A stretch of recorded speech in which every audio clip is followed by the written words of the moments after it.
Some of the well-known training camps are located, as you can see on the screen. They are distributed from Savai Nala in the north, counting to approximately 21, ending at Bhagalpur to the south.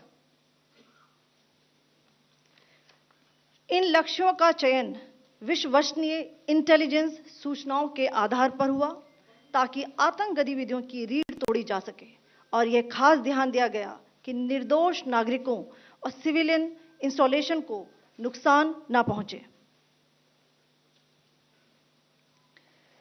The selection of these targets for Operation Sindoor was based on credible intelligence inputs and role of these facilities in perpetrating the terror activities. The locations were so selected to avoid damage to civilian infrastructures and loss of any civilian lives. This was done with due diligence, and the camps selected for targeting and their engagement will now be shown to you one by one. POJK के target मैं आपको बताना चाहूंगी. सबसे पहले सवाई नाला camp Muzaffarabad, जो कि POJK के लाइन ऑफ कंट्रोल से 30 किलोमीटर दूर है. यह एक लश्कर तोयबा का ट्रेनिंग सेंटर था. 20 अक्टूबर 2024 सोनमर्ग, 24 अक्टूबर 24 गुलमर्ग, 22 अप्रैल 2025 पहलगाम. इन हमलों के आतंकियों ने यहीं से प्रशिक्षण लिया था. सैयदना बिलाल कैंप मुजफ्फराबाद, यह एक जैश ए मोहम्मद का स्टेजिंग एरिया है. यह हथियार, विस्फोटक और जंगल सर्वाइवल ट्रेनिंग का केंद्र भी था. गुलपुर कैंप कोटली,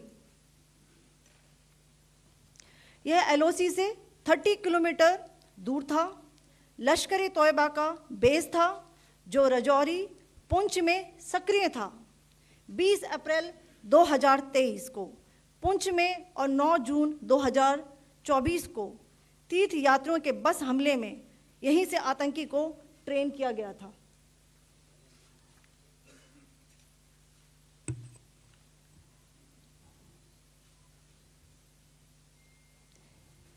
बरनाला कैंप बिंबर, यह LOC से 9 किलोमीटर दूर है. यहाँ पर हथियार, हैंडलिंग, IED व जंगल सर्वाइवल का प्रशिक्षण केंद्र था. अब्बास कैंप कोटली,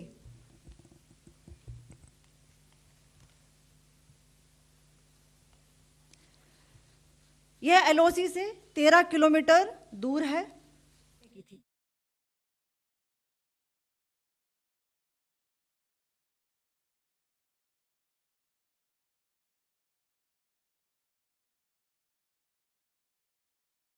अब मैं पाकिस्तान के अंदर के टारगेट से अवगत कराना चाहूंगी. पहला, सर्जल कैंप सियालकोट, यह अंतर्राष्ट्रीय सीमा से 6 किलोमीटर की दूरी पर है, सांबा कटवा के सामने.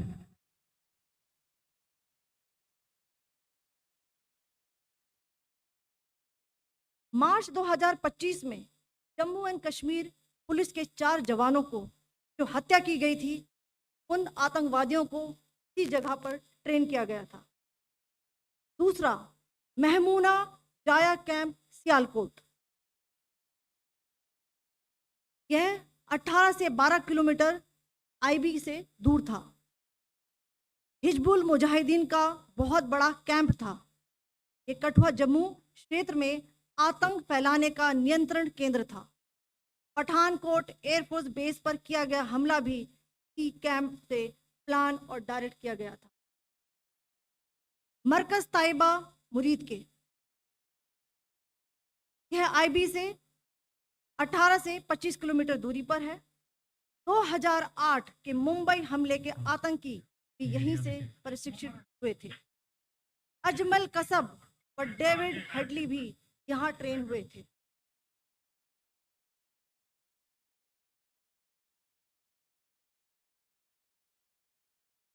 आगे दूसरा आया.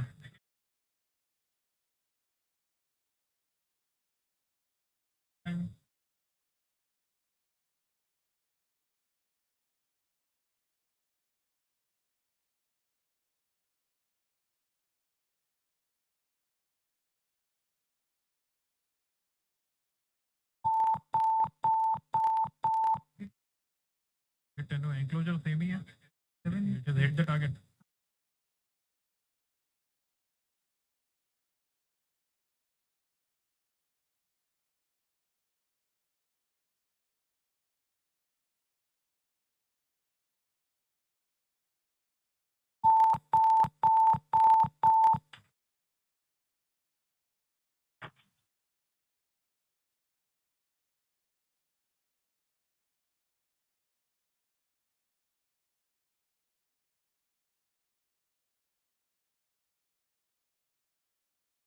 मरकज सुभान अल्लाह भावलपुर ये इंटरनेशनल बाउंड्री से 100 किलोमीटर दूर है.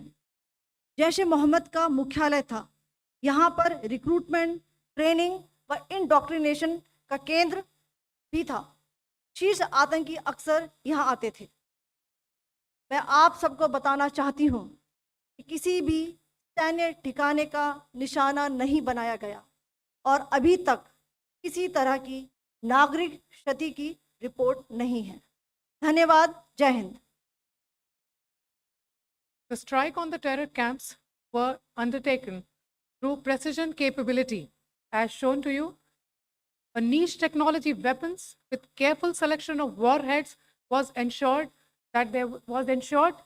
so that there will be no collateral damage. The point of impact in each of the target was a specific building or a group of buildings. All the targets were neutralized with clinical efficiency, and the results reiterate the professionalism of the Indian Armed Forces in the planning and execution of their operations. No military establishments were targeted. India has demonstrated considerable restraint in its response. However, it must be said that the Indian Armed Forces are fully prepared to respond to Pakistani misadventures, if any, that will escalate this situation.